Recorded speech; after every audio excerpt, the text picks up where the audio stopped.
inflacioni është i jashtëzakonshëm, gjendja ekonomike është shumë e keqe, prandaj edhe emigrojnë, por qëndron në këmbë pikërisht për shkak të këtyre lidhjeve që ka ose me klanet e drogës aty, të cilat akuzohet që është një kryetar i njërit prej karteleve, dhe për shkak të mbështetjes politike, ekonomike dhe ushtarake që i jep Kuba, Rusia, Kina. Në këtë realitet të ri, pra fakti që aty janë trupat amerikane në Karaibe, çfarë roli mund të luajnë pikërisht ato vende që ju përmendët?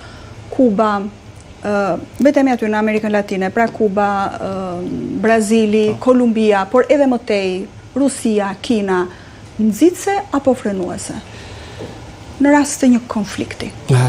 Tani, Brazili është pjesë e BRICS-it.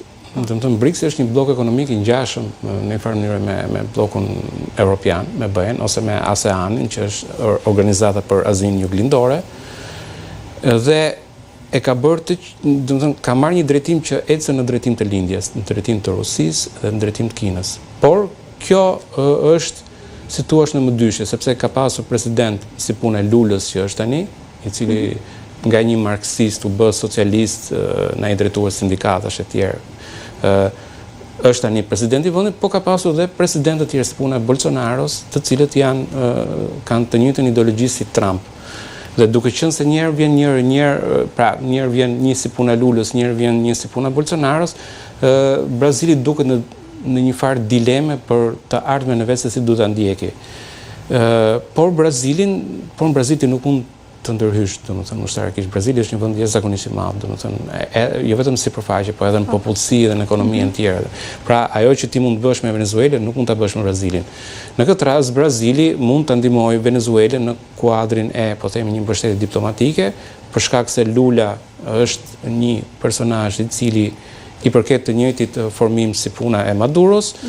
Dhe njëkohësisht Lula ka të përplaset me administratën Trump, për shkak se administrata Trump mbështet Bolsonaro. Pra mund të ketë një mbështetje, po themi, diplomatike në ana Brazilit, por në fundit nuk mendoj që mund të ketë një, po themi, një ndërhyrje më tepër se aq. Kina ndërkohë dhe Rusia ndërkohë e kanë ndihmuar, fatikisht i kanë çuar, e kanë armatosur, po themi, ushtrin venezueliane dhe i kanë dhënë ndihma Venezuelës për ta mbajtur ekonominë në një farë mënyre në këmbë, por në një farë mënyre e pranojnë që doktrina Monroe është jashtëzakonisht e fortë, domethënë, dhe nuk kanë qef që të përplasen ushtarakisht. Pra mund të japin një ndihmë deri në një farë mase, po mund tutje jo. Ky rast vure, për shembull, një rast i ngjashëm me Iranin. Pra, kur ndërhyri Izraeli, që më përdor Iran, dhe kur ndërhyri të Shtetet Bashkuara që goditin Iranin, nuk u ndje as Kina, as Rusia. Dhe Iranin e kanë dhe aleatë dhe më të ngushtë. Pra, sa herë që Shtetet Bashkuara të Amerikës futen fuqimisht në një zonë caktuar, këto vende mund të qëndrojnë, pra mund të veprojnë në ana diplomatike, mund të veprojnë underground me po themi, dërgimin e ndihmave, por jo që të përballen drejt për drejt me Shtetet Bashkuara të Amerikës, sepse nuk intereson asnjërit. Kanë interesa më të mëdha për të lozur. Kështu që nëse Trump merr përsipër për të goditur, nuk është se do ketë një rezistencë të madhe, po themi, në ato vende të tjera. Në rast se një konflikti të mundshëm, si mund të ndikojë kjo në tregjet globale të energjisë, duke patur parasysh rezervat për naftën, varet se sa kohë zgjat konflikti. Nëse konflikti dhe nëse do të ketë një konflikt të mirëfillt. Mbase mund të bëhet me negociat, mbase mund të bëhet me një goditje të drejt për drejt. Disa e akuzojnë Trump që është duke kryer një mësimi të tillë për të hequr vëmendjen nga lista e Epsteinit, pra në skandali Epstein.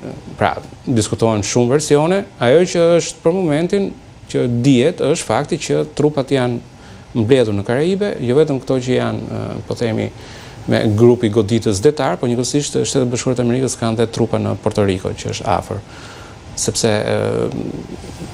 kanë marrëdhënie të veçantë me Porto Ricon dhe kanë goxha trupa toksore dhe avion të bazuar në atë zonë, pra nuk është se potenciali për një goditje nuk është mbledhur, dhe është mbledhur goxha i madh.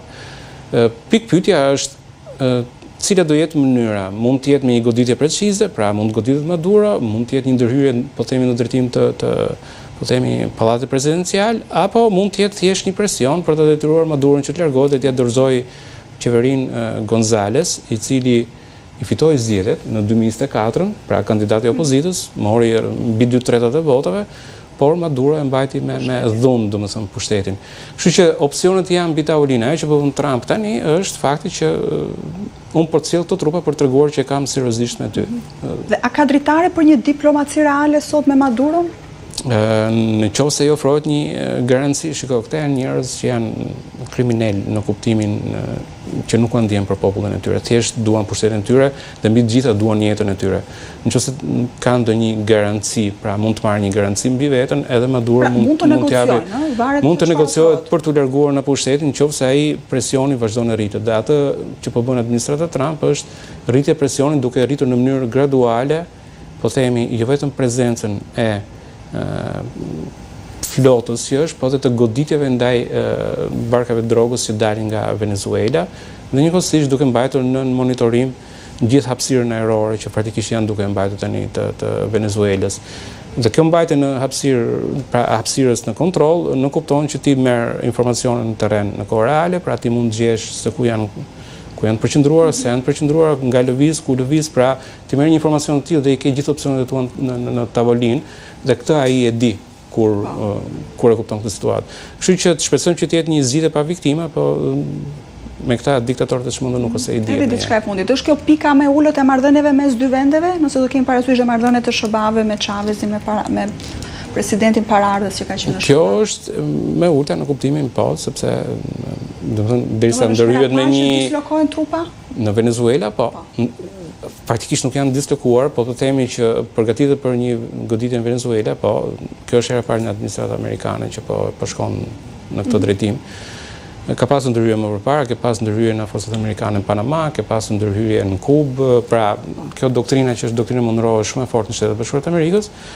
Për Venezuelën, përgjithsisht nuk ka pasur nevojë që të ketë ndërhyrje, sepse Venezuela ka qenë shumë e pasur, ka pasur një politikë përgjithsisht të djathtë, domethënë deri në vitet 70, kështu që në një farë mënyrë shihet si aleat i Shtetit Bashkuar të Amerikës, por me ardhin e socializmit pushtetit që në vitet 70 dhe me shtetëzimet, pati disa konflikte për shkak se u larguan kompanitë, pra ata i përzun kompanitë amerikane të naftës, thanë do e bëjmë vetë, do e ndërtojmë vetë socializmin dhe ja ku përfunduan domethënë.